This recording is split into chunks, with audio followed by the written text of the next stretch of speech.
But Janna from Janna's Gluten-Free Bakery is a total pro. She is the best, so lucky for us, she's sharing her secrets during 12 days of cookies, presented by Bridgeman's Ice Cream. Guys, it's day 11, check it out.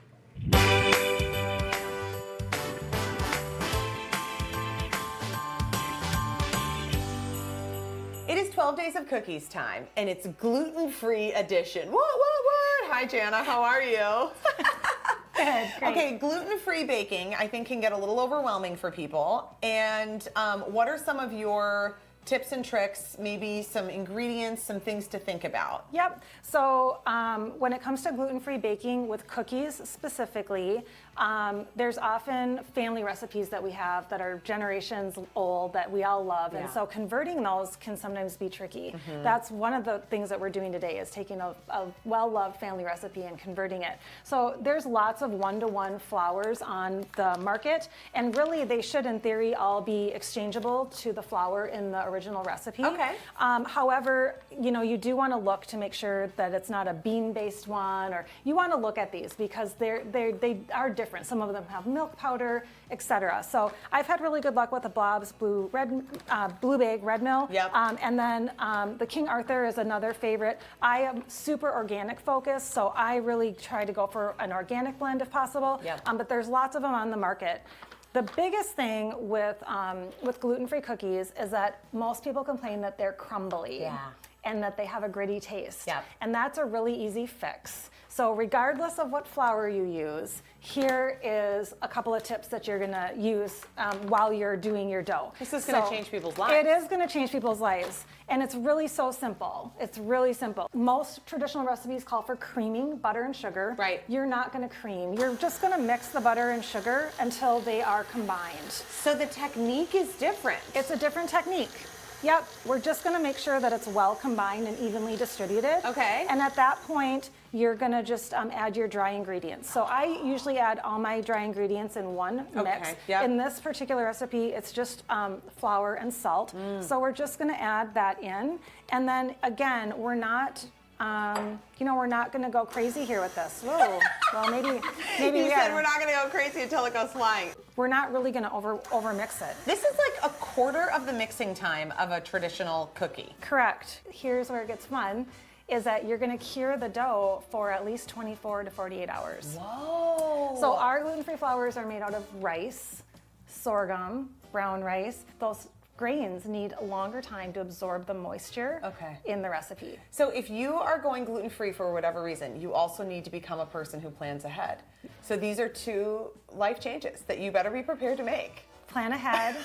Absolutely. Yep. And in this particular Finnish ribbon cookie, we're making these long boats. Gluten-free dough is a little more fragile than wheat-based dough. It feels good though. Yeah, because it's been curing in the fridge for a couple days. It feels really nice. So it is more malleable. And so what I do is I just end up holding the sides to prevent it from cracking apart as I press down. And I'm not pressing all the way down because it is going to melt some in the oven. Okay. And I use my thumb on both ends. Once your boat is made, then you're going to fill it with jam. And most people want to just do this, and I will highly encourage you to take just 2 seconds, whether it's a Ziploc bag or a piping bag. Right. It doesn't matter. You can use a Ziploc bag. Just put it into a glass and fill up your jam. That's smart. Oh my gosh, that's so much easier than trying to hold it and wedge it in there. It's so easy. Put a Ziploc tie on here. Yeah. Cut the end, and your kids can help you do this. What is this one? Strawberry? That one's a raspberry. It's a seedless raspberry. So I prefer no seeds in mine. Praise the Lord. Yeah. But yeah, we just fill them in as much or as little as you want. It shouldn't overflow. And you're filling these before you're baking, because a lot of times when I see these sort of like thumbprint cookies or things like that, you don't do the filling until after. Traditionally, they will have you bake it halfway, pull it out, fill it, finish. But with gluten-free, the dough is so fragile, you want to fill it now and bake it. Then this comes out and is cooling, okay? Look how beautiful! You can decorate it, just do a drizzle or as much or as little as you want. Oh my gosh. And I do find this. I do like to have the glaze be a little on the thicker side so it doesn't just melt. I do like to be able to see it. Yeah. To gluten-free baking around the holidays, whether you have to or you don't. It's going to be delicious, I can tell. does look delicious. You can order treats from Janna's gluten-free bakery on her website. We have a link posted on TwinCitiesLive.com.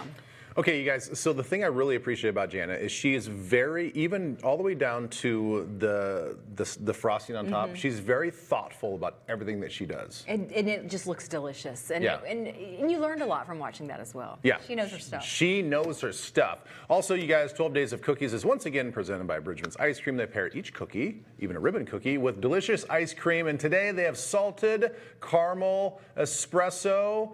And it is right near the top of the list for one of my favorites. It is. We had to get into it a little early. That the little chocolate bits are just out of control. And you know what, you guys? Don't Big judge fan. us because they put these little bowls in front of us before the segment even airs. And what do you want us to do? Let it Sit melt. there and just like let it melt and No. like stare at us the whole time? No, you got to jump in and try it. Why isn't this one melted?